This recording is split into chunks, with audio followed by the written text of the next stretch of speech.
શિયલ incentive revision SIR હેઠળ ચાલી રહેલી પ્રક્રિયા દરમિયાન મતાધિકાર છીનવવાનું ષડયંત્ર રચનાર તત્વો સામે લોક પ્રતિનિધિત્વની ધારા હેઠળ કાર્યવાહી કરવા સુરત શહેર કોંગ્રેસ દ્વારા માગ કરવામાં આવી છે. આ મુદ્દે કોંગ્રેસના આગેવાનોએ હલ્લાબોલ કાર્યક્રમ આપીને ચૂંટણી શાખાને જગાડવાનો પ્રયત્ન કર્યો હતો. ભારતની લોકશાહીને કમજોર બનાવવાના ઉદ્દેશથી ભરવામાં આવેલા ફોર્મમાં મોટે ભાગે જે તે સ્થળે વસવાટ કરતા તેમજ હયાત મતદાતાઓના નામ કમી કરવા પ્રયત્ન કરવામાં આવેલ છે, જેનાથી મતદાર તેના મતાધિકારથી વંચિત રહી જાય અને એક ચોક્કસ રાજકીય પાર્ટીને લાભ મળી શકે. તંદુરસ્ત લોકશાહી પ્રણાલીમાં મતદાતાને તેના મતાધિકારથી વંચિત રાખવાનો પ્રયત્ન કરનાર લોકશાહીના હિતશત્રુઓએ કોઈપણ પ્રકારના પુરાવા વિના ફોર્મ 7નો દુરુપયોગ કર્યો છે, જેની કોંગ્રેસ પાર્ટી નિંદા કરે છે. લોકશાહી પ્રણાલિકાને જીવંત રાખવાની આપણા સૌની ફરજ છે, એટલે જાગૃત અને સક્ષમ વિરોધ પક્ષ તરીકે દરેક મતદાતા સાથે કોંગ્રેસ અડીખમ રીતે ઊભી છે. આવા ફોર્મ ભરનાર તમામ વિરુદ્ધ લોક પ્રતિનિધિત્વ અધિનિયમ 1950ની કલમ 31 હેઠળ કાર્યવાહી કરવામાં આવે, જેમાં ખોટું નિવેદન આપનારને 1 વર્ષ સુધીની જેલની સજાની જોગવાઈ છે.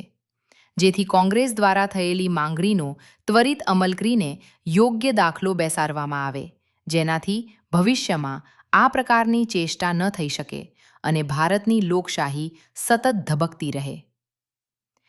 જે રીતે SIR પદ્ધતિની અંદર ભારતીય જનતા પાર્ટીના લોકોએ ખોટી રીતે જથ્થાબંધ વાંધાઓ રજૂ કર્યા છે, જેની સાથે કોઈ પુરાવા નથી, એની સાથે કોઈ પણ જાતના તથ્યો નથી, જીવતા લોકોને મારી નાખે અને કેટલાક જ્યાં રહે છે એનો સ્થાનાંતર બતાવી એવું ખોટા ફોર્મો રજૂ કર્યા છે અને લોકોના મત કાપવા માટેની જે લોકશાહીની અંદર જે ક્રૂર મજાક કરી રહ્યા છે તેની સામે સુરત શહેર કોંગ્રેસ પાર્ટી આજે મુખ્ય ચૂંટણી કમિશનર કલેક્ટર સાહેબ પાસે રજૂઆત કરવા આવ્યા છે.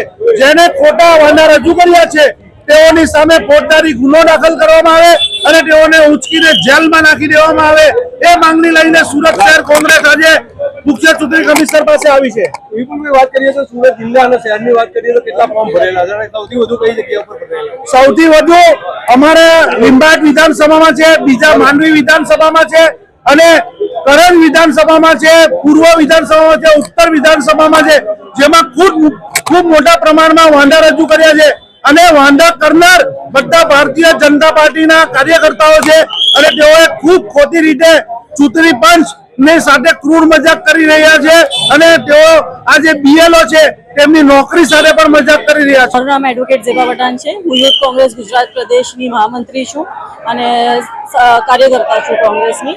આજે અમારો જે વિરોધ છે તે ફોર્મ નંબર 7 ને લઈને છે, જેનો કથિત દુરુપયોગ એટલે ખાસ કરીને હવે એવું લાગી રહ્યું છે ષડયંત્ર કે ફોર્મ નંબર 7 કરવામાં જ બનાવવામાં આવ્યું છે. એનો રીઝન જ આ છે કે ભાઈ આવી રીતના વોટર્સને ડિલીટ કરીને એ લોકોનો મત અધિકાર છીનવવામાં આવે.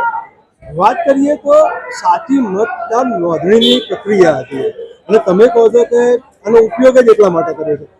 એજ એડવોકેટ તરીકે કાર્યકર્તા તરીકે કઈ રીતે મૂલ્યો છો? એઝ એન એડવોકેટ હું તમને એમ કહું, અગર લીગલી જોવા જાય તો મારા હિસાબે અગર કામગીરી BLO એ કરી છે તો ફોર્મ નંબર 7 જે ભરવાની પ્રક્રિયા હોય તે બી ફક્ત અને ફક્ત ખાલી BLO ને જ આપવામાં આવી જોઈતી હતી. જ્યારે આને એકદમ ઓપન કરી દેવામાં આવ્યું હતું કે કોઈ બી ફોર્મ નંબર 7 ભરીને કોઈના બી વિરુદ્ધ તમે અરજી કરી શકો છો. એ રાઈટ કોણે આપ્યો છે?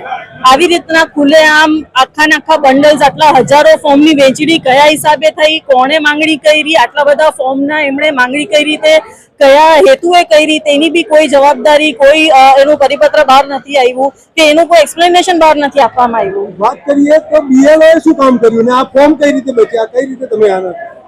BLO ની કામગીરીમાં ફોર્મ નંબર 7ની જે વહેંચણી કરવામાં આવે છે તેમાં એટલીસ્ટ એ લોકોની પાસેથી એ ખુલાસા લેવામાં આવે કે ફોર્મ નંબર 7 કોણે લીધા, શેના હેતુએથી લીધા અને એક જ વ્યક્તિએ આજે હજાર ફોર્મ લીધા છે તે શું કયા રીઝનથી લીધા છે. BLO ની કામગીરી બરાબર નહોતી એમ અનુભવ થાય? BLO ની કામગીરી બાબતે હવે આપ સૌ જાણો જ છો કે ઘણા બધા BLO એ બિચારો આત્મહત્યા કરી છે ગવર્મેન્ટના પ્રેશરમાં આવીને. આવું એક વસ્તુ કહેવા માંગીશ, આખું રાજકીય છે, પોલિટિકલ જે રૂલિંગ પાર્ટી છે તે મત અધિકાર લોકોના છીનવીને આ ષડયંત્ર રચી રહી છે.